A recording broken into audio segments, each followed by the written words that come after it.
Hi friends, it's Victor Costa, Peace, Love, and Muscles. Hope you're doing well. Hope you're having an outstanding day, and I hope today's video makes it even better for you. By the way, please like, share, subscribe, and ding that little bell so that you see new videos as they come out. I just want to do a quick video tonight because I really do have to clean my apartment. I've got a lot of things to do here, but this was on my mind, and this video is titled, What's the Vector Victor? I don't know if you remember that line from the movie Airplane, but what's the Vector Victor? Is kind of a popular line, and I don't know if you're even old enough to remember that movie, but if you do, like and comment down below. Anyway, what am I talking about? So I've seen a lot of folks in the gym spending a lot of time, a lot of energy, a lot of effort, and not really getting to where they should be. So I kind of try to identify for people where they're wasting their time or where they're spending their time and how it could be utilized a little bit better. Because most people come to the gym, they expect to be there for about 45 minutes to about an hour and 15 minutes, an hour and a half, some people.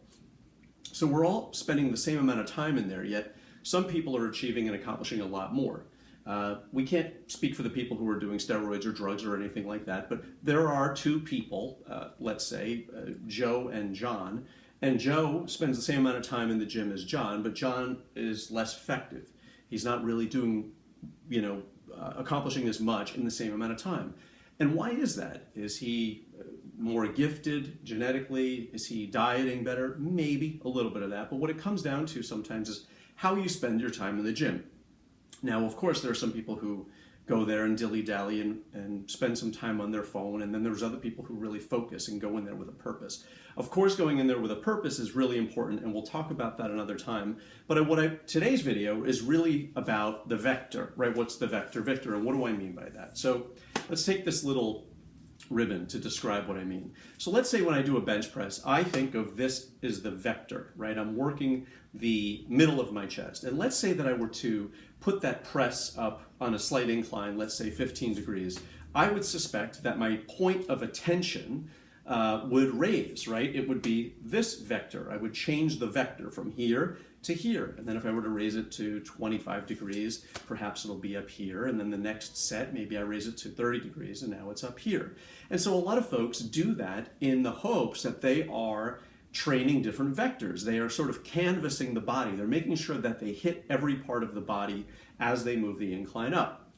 And that kind of makes sense, right? You're getting an overall workout, you're changing the point of attention and changing the vector so that different areas of the body get stimulated. You're changing the vector. Makes sense.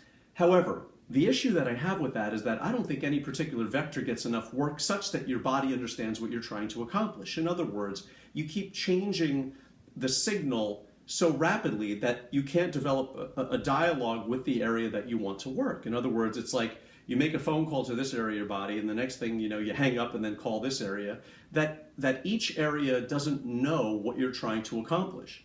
And I don't think you pay enough attention to any one vector that it can read what you're trying to do. You see, your body, when you're weight training, your body is trying to decode what you're trying to do.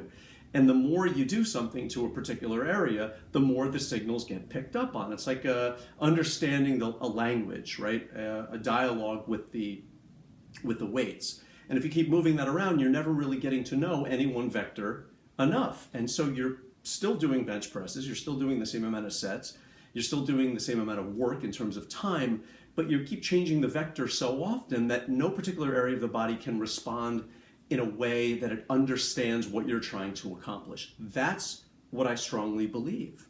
So it would be better to sort of leave the bench press in one particular spot and then work on that area, get to know that vector really, really well, and then on the next 3 or 4 sets, then you can change the incline and then you'll start focusing on another vector rather than moving it around all the time, raising and lowering the incline or raising and lowering the seat or trying one stand-up curl, then one preacher, and then one hammer. Get to know your body better. Your body is trying to decode and make out what you're trying to accomplish, but you have to give it something to hang on to. You have to build that rapport and you have to build that dialogue with that particular area of the body. And the more you dial into it, the more you call it up, the more it's going to connect with you and respond. So the next time, so if you're that person that's moving around your vectors so much that you're kind of doing everything, but at the same time doing nothing, try sticking with one particular vector, right? One particular seat adjustment for 3 or 4 sets or 5 sets, and then another adjustment for 3 or 4 or 5 sets, and see how that works for you instead of running all around the gym. I mean, I've seen people do this with lat pull downs. One in front, one in back, one row, and then they do dumbbell row. Yes, you are putting in the time, you are doing the sets, but you're not really creating that really strong connection to the body, and your body isn't able to understand what you're trying to accomplish. So, dial into the areas of your body, but have a meaningful dialogue. Make it more consistent, and then your body will respond in kind. So the next time, we're going to talk a little bit about focus, right? We're going to talk about how do you focus in the gym, and how do you really just bring your full attention and intention to what you're trying to do, and the magnificent things that can happen when you do that. We're going to talk about that in the next video. So please take care of yourselves. Peace, love, and muscles. I hope you liked the video. Like, share, and sub, and then also ding that little bell so you're alerted to new videos as they come up. Take care. Bye.